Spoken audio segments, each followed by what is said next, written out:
Good morning, everyone, and welcome to this IFST webinar, Eggs You Can Trust, Setting the Standard for Food Safety. This webinar is sponsored by British Lion Eggs. My name is Craig Ledley. I'm the Chief Executive of the IFST. I've been in post for just coming up to a year now. For those of you that don't know me, I'm a food technologist by training. So prior to joining the IFST, I spent about 28 years working in applied research and industrial consultancy roles for Camden BRI. So, as I hope you know, this webinar is all about eggs. If that comes as a surprise to any of you, then you're in for a very disappointing event. I know that Sterling, our speaker, has got a really wide-ranging presentation for you, covering topics, everything from food safety incidents associated with eggs, how and why the British Lion Scheme came about, its impact and its continued development. So hopefully by the end of this session, you'll have a much better understanding of best practice for egg sourcing and some practical strategies for managing egg-related safety risks. So this webinar has been recorded and it will be uploaded to the IFST's webinar hub as usual. So feel free to make any comments and ask your questions throughout the webinar using the Q&A button at the bottom of the screen. And please do try and ask your questions as you go along rather than try and do them all at the last minute at the end. You can also upvote other people's questions by clicking the like button at the end of their question. Please try and do this because it will help me to facilitate the Q&A at the end if I can try and pick the questions that are most popular. So at the end of the presentation, as I say, we'll run through the Q&A session. We'll respond to as many of the questions as we possibly can. You will be receiving a link to the recording and some supporting papers from Sterling after the event. So don't feel you have to frantically capture everything right now as we're going through the slides.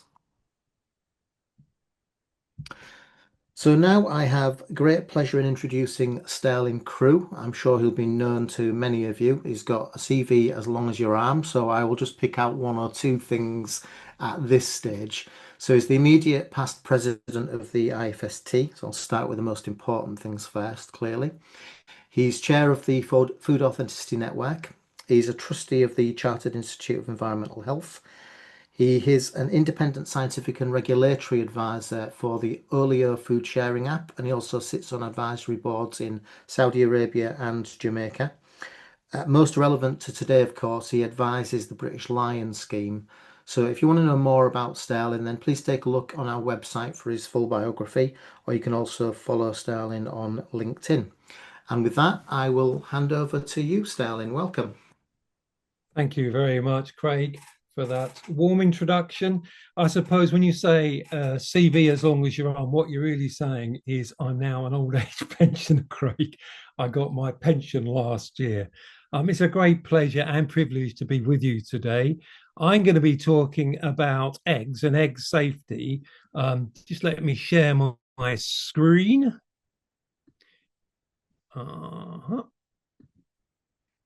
There we are. Hopefully everyone can see that.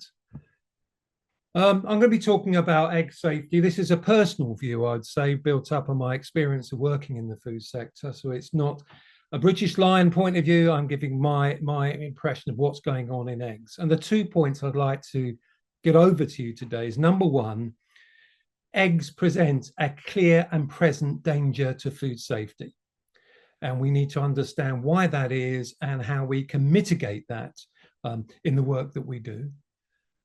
And secondly, food science is a tough job to do, and is food technology. And sometimes we don't stop and pause and celebrate the great successes. And I think the British Lion Egg Scheme is one of the great successes. When you consider how it was almost in epidemic proportions in the 80s, and now in this country with British Lion Egg, Salmonella has largely been eliminated. We hardly get any cases at all. I can't remember the last one that was actually quoted, but we do get them from elsewhere on imported eggs, which I'll be coming to. And how was this achieved? Well, it was achieved with food scientists, food technologists, veterinarians, agriculturalists, retailers and government and trade bodies working together with a common purpose of eliminating Salmonella from the national egg laying stock. So it's a great thing to celebrate. So as I say, let's celebrate what is a great achievement for food science and technology. I believe it is the most successful food safety scheme that we have in this country. And in fact, globally, it is the envy of the world. So I should be going through some of the problems that we had in the past and some of the solutions we have, and what can you do to mitigate the issue. So let's talk about the market update. There is a problem. We're not producing enough eggs in this country, and we're becoming more and more reliant on imported eggs. And this is where the problem's occurring. Because especially in food service, you see a lot of imported eggs coming in now. Retailers themselves, even people like Sainsbury's, have been a great supporter of the scheme. All the retailers prefer to use British Lion eggs for obvious reasons of due diligence and looking after their consumer. When times are bad, they have to use other imported eggs. And it's really important to understand that the standards are not the same. And that is the confusion we have with consumers. They're used to buying British Lion eggs. They assume that they're safe now. And then when they get an imported egg, they don't realize that they've now got a completely different type of product. And they're not FSA approved to be served to runny to vulnerable groups. And it is a significant food safety issue, as we've seen with Polish eggs and Ukraine eggs, and in America last week. There are lots of outbreaks of salmonella and chemical contamination. It's not just micro contamination. Next slide, please. And just to remind everyone that the cage-free deadline is coming up in 2025. The scheme covers not just food safety, but also it protects against food fraud. It gives you a confidence in authenticity and provenance and welfare standards, which are so important to so many of our customers. And whereas this country is setting a very high standard, but eggs that are imported actually can still be caged eggs. You're having a two standards when you're looking at welfare as well, which is very important. Next slide, please. And the problem is the UK availability, even though the flock size is around 44 million, which is quite a lot, eggs becoming more and more popular. And to meet the shortfall, we are seeing imported eggs. So people have to be aware if they're using imported eggs, whether in the factory, whether they're in restaurants, in hospitality, or at home, that there is an additional hazard that they need to be aware of. Next slide, please. Let's go through some of the egg safety outbreaks. I'm sure you've all seen them in the news, in publications, in the press, and in professional magazines as well. If we look at the RAS window for 2025, you can see there are 36 notifications already this year. And that doesn't include all of the problems that there are globally, obviously.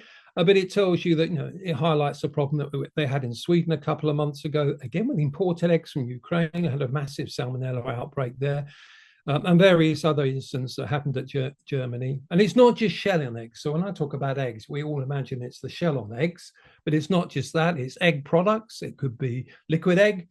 It could be boiled eggs, which are very, very popular now on when it comes to people buying things from supermarkets for snacks. And here was a really interesting one that we had a couple of months ago, a product recall over the Orgensim eggshell membrane, which was a health product. And they put the eggshell membrane into a capsule that you took that was good for your skin, apparently.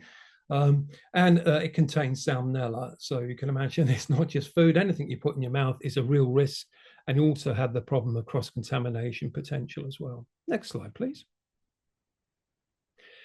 And so there is this ongoing food safety issue with non-British eggs. We've seen the FSA talk about almost stopping egg imports from Poland at one stage. And if you look at the news, you see it not just of eggs in this country, but people who travel on holidays, especially to Spain, assume that all the eggs are okay. And the Spanish like their tortillas, like a nice runny egg with potato in it. And there's been a number of outbreaks in there, which tourists have been caught up in as well. So this is a real present danger. And we're seeing outbreaks in Sweden, Turkey, Belgium, Ukraine, France, and the USA. The most recent, I think, was last week in Arkansas, where there was an outbreak as well. Next slide, please. And imported Polish eggs, as I say, I'm not against imported food, but the FSA had some concerns about imported food and protein food, high protein foods especially, and mentioned specifically salmonella, because it seemed to be in the Polish poultry and in eggs, and we're bordering on actually banning Polish eggs. And the trouble that we have is that our imported controls aren't as strong as maybe we'd like them to be. So we think that we have this barrier, impenetrable curtain that stops any products that are unfit for human consumption coming in, and it is quite a permeable border. So despite all the great work of the port health authorities, we're still seeing a lot of meat, they call it white van meat, coming into the country. So you can also hear, see it's in the news, for local news, for things like food hygiene ratings. So depending on how you look after your eggs and what you do with them, you can affect your food hygiene rating scheme, which is so important if you work in the hospitality area. Next slide, please. And Ukrainian eggs, and they're in a terrible war at the moment, but they're still exporting eggs. They need the money, obviously. And the major ongoing outbreak in Sweden has been linked to Ukrainian eggs. So there are Ukrainian eggs coming into the UK as well, and they do not meet the same standard as British Lion. Next slide, please.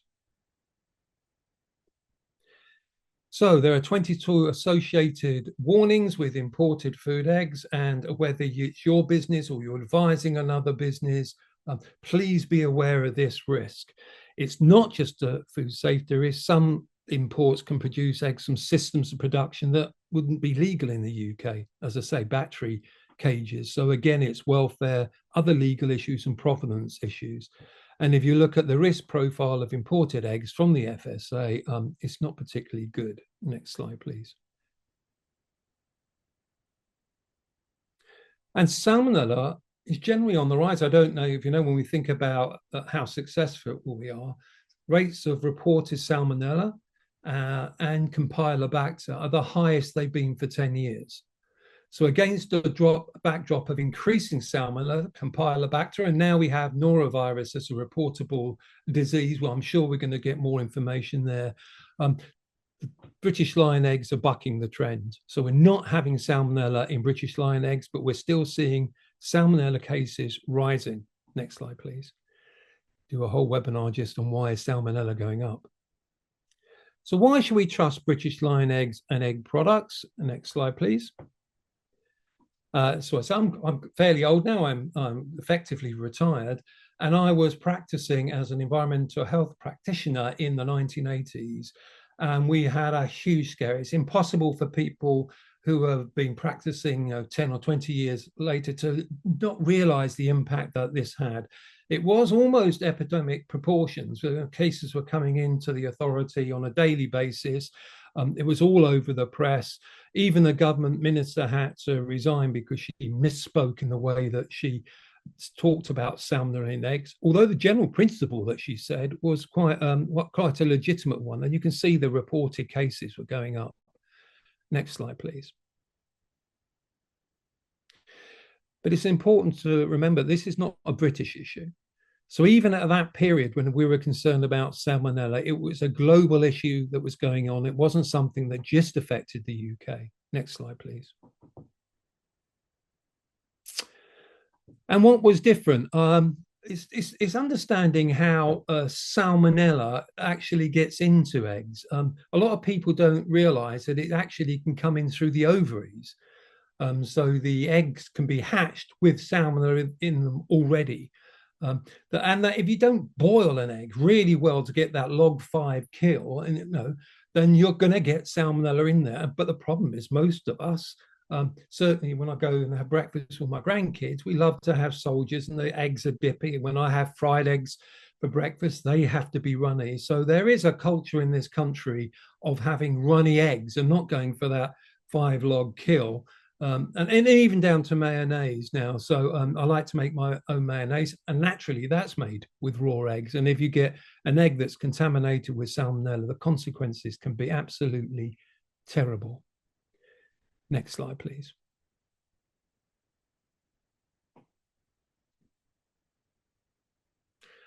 And so this is how this Great Lion scheme came about.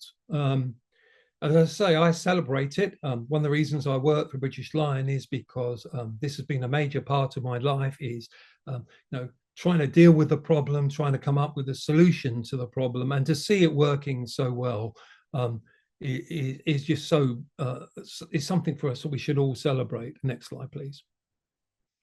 So we developed as an industry a code of practice for line eggs, which is free online if you want to view it. It's very, very comprehensive. It changes as the science changes. It's definitely evidence-based. And British line eggs now are approved to be eaten runny by vulnerable groups by the FSA since 2017.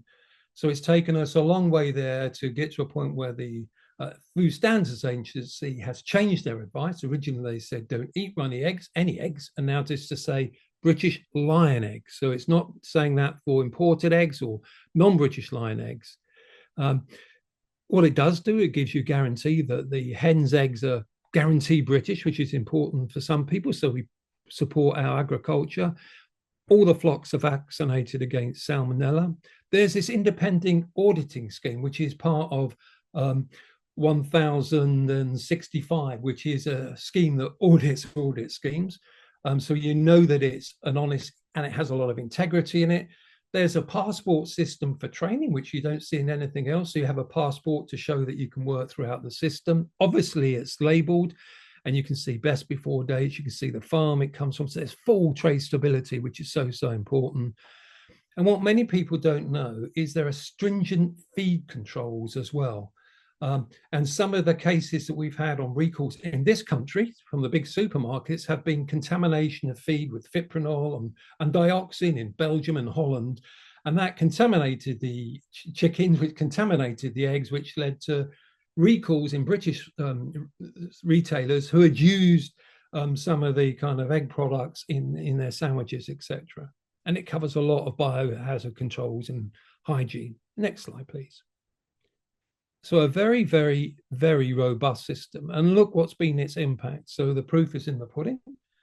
The success of the code has been the dramatic reduction of salmonella in the flock. And you can see down to 2011, it was at levels that weren't detectable at all. So UK British lion eggs had done their job, and that's something to celebrate. And perhaps there are some principles in this that we can adopt to what's causing the increase in salmonella and Campylobacter elsewhere. Next slide, please. And this, as I say, was a major step for the British egg industry to get the scheme accredited by the Food Standards Agency when their new advice came out. And it said that for vulnerable people, you can now eat your eggs runny if they're British lion. But as I say, when I was a health inspector, I used to go around and investigate cases of people with salmonella. And if you get salmonella and you're a young, fit person, you can still have a really, really bad reaction. So although we focus on those vulnerable groups, pregnant women, youngsters, oldsters, like myself, people who have immunosuppressed conditions, if you get salmonella, you'll know you've got it. It is a terrible, terrible, terrible disease. So it's good news for everyone, not just for vulnerable groups. Next slide, please. So the conclusion is the outbreaks of eggs from salmonella, which are British lion, has greatly reduced. And this is checked regularly by the FSA, who keep doing risk profiles. And recently in 2023, again, have said this is a profile that works and they're not changing it. Next slide, please.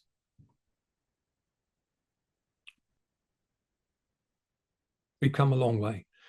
So this is a picture of the Evening Standard, the Death Wish retail outlet. And that was me as when I first graduated. Apparently it's the in place to eat, Arthur.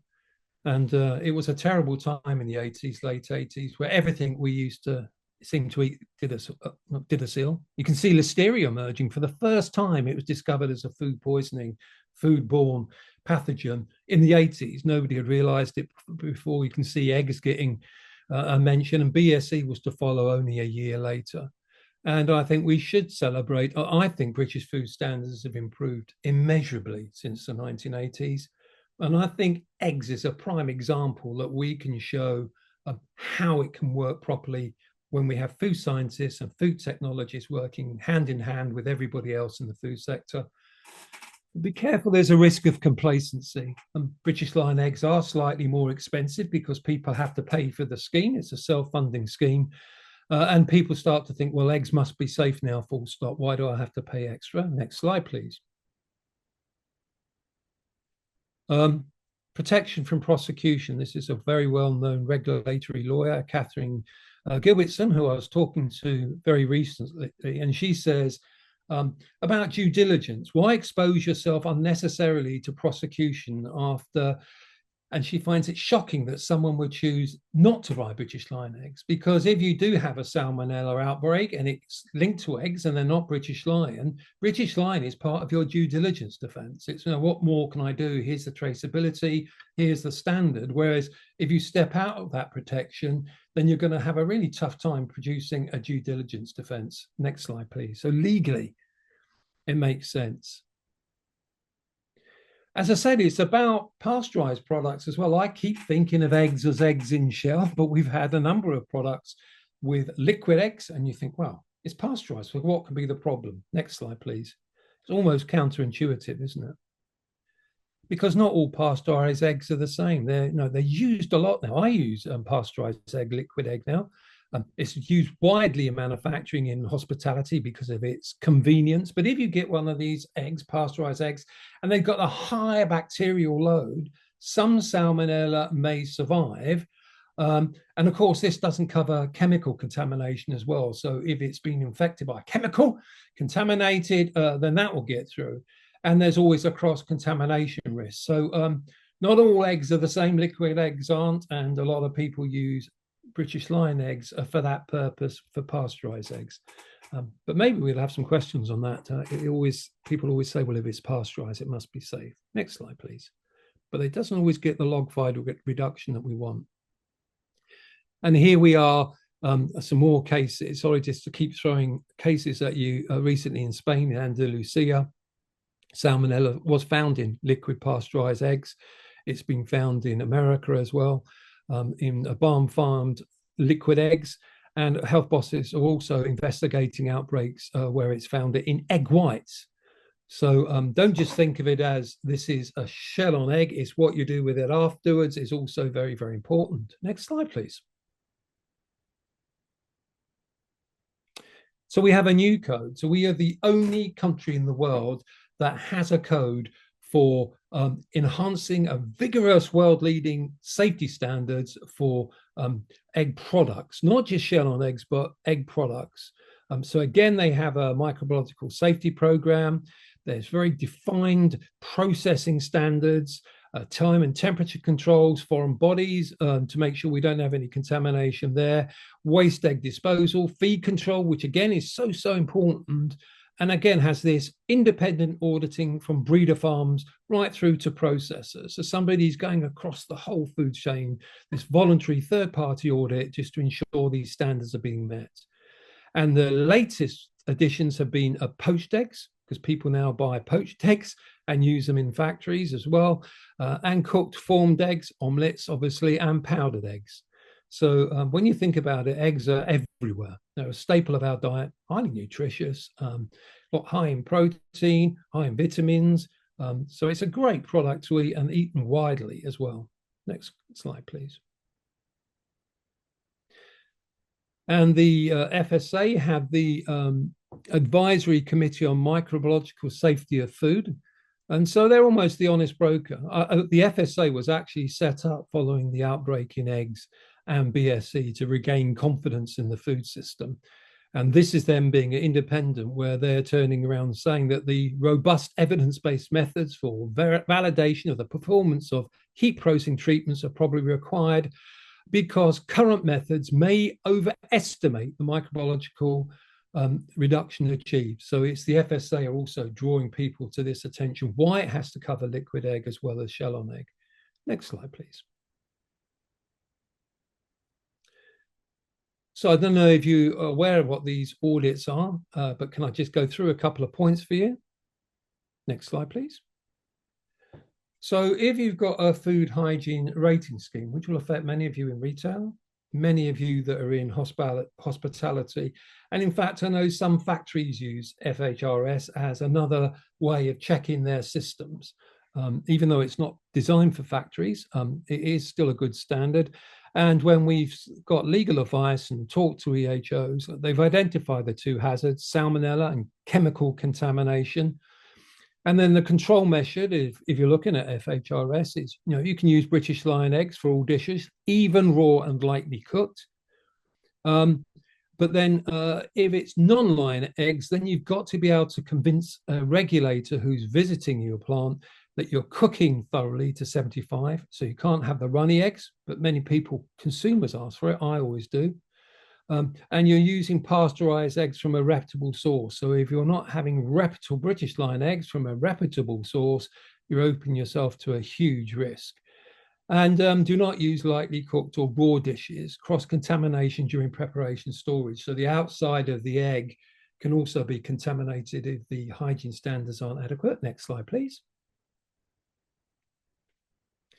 And it can influence your FHRS score, both in hygiene practice and confidence in management. So as I said, you can demonstrably see scores going down if the EHO isn't convinced that this hazardous product, be under no illusion, if it's not controlled, if you get it from Poland, it is a hazardous product unless you take strict controls over temperature and timing and get that log 5 reduction, which so many people don't like. I don't like hard-boiled eggs. Next slide, please. But I love soft runny eggs. So standards vary, and just to tell you that the shell won't always tell you the full story, because some people wash eggs and that's not particularly good. You can't see what the shelf life is, and you don't know how they've been stored because there's no best before date on there. So if you just have an egg with nothing on it, where do you get your confidence from? And here's a case which was in Turkey, which was purchased in the UAE, and this was out on refrigerated display, perfectly nice looking egg from the outside, but when you opened it, it was covered in mold. Now, obviously, no one's going to eat an egg like that, and I bet it smelt terribly as well. But just to show you can't judge an egg from the outside. Next slide, please. The scheme, unfortunately, only covers British eggs, British poultry eggs, hen eggs. It doesn't cover duck eggs, and a lot of people have asked me about that. They're not lion eggs, and unfortunately, we've had a number of deaths through people eating duck eggs. And if you go into restaurants as well, this happened to be at a fair where somebody had a duck egg. But if you go into restaurants, especially high-end restaurants, it's not unusual to find a duck egg. And again, it's not unusual to see them being served runny. So there is that risk there from duck eggs, which I always warn people about. I won't eat a duck egg unless it's been boiled to bits. It doesn't taste very nice then. Next slide, please. Remember, look in the box. All bona fide businesses who use this will use boxes that have the British Lion mark on the outside. But be careful, because we had some recently that we discovered with eggs that were packed actually in Poland but had British Lion boxes when they got into the wrong hands. Food fraud. Next slide, please. They weren't lion, but had it on the box. And here you can see UK large eggs. In fact, they weren't. They came from Poland. And inside, this is an EHO friend of mine who discovered this and sent it on to me. But inside, they were not British Lion. They were Polish. Next slide, please. So what do consumers want? Next slide, which is really important. That's who we're all here for. There's a petition going around with 50,000 signatures backing British eggs for British-made food, which I think everybody's behind, except for those people who are in hospitality, who all know is on its knees economically. People are tempted to go for cheaper options, but they're often not realizing the risk. Next slide, please. And the British shopper, their demands, and this is why the retailers are so sensitive. They demand British Lion eggs. That's what they want. The trouble is, if you have British Lion eggs up on your shelf for 5-10 years and suddenly you have a non-British Lion, consumers don't know unless you say, no, people who have these conditions should not eat these eggs unless they're highly boiled. It does cause a problem. And so the consumer, all the research we've gone, I can show that with you, is very supportive of this scheme. There still is in that mindset of eggs were a disaster, and this is the only way to protect yourself. And 79% of shoppers think that the line mark on eggs is a guarantee of quality. Next slide, please. So the message has got through. So it is a recipe for success in my mind. Next slide, please. As I'm desperate not to use any puns, as Craig will be counting the puns I've used. So what do you, food businesses, need to do? You need to talk to your supplier to ensure they are specifying British eggs or egg products. Yeah, whether you're a manufacturer, whether you're in hospitality, you've got to understand what is the risk of the eggs you're bringing into your organization.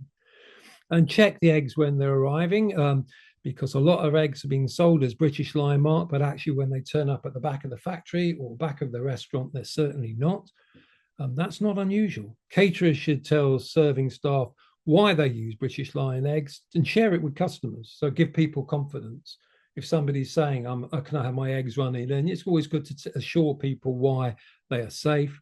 A lot of customers now ask in the same way they ask if there are any allergens present. It's not unusual to hear people say, well, are these eggs okay? Or where does this chicken come from? And you can add the British line mark to menus, and that helps customers and gives them confidence. Next slide, please. Egg handling and hygiene. Again, we could probably talk about this for hours, and Craig won't let me do that for sure. And what we know is you should be keeping eggs at a constant temperature. Don't make them go up and down because you get condensation. That can cause a problem.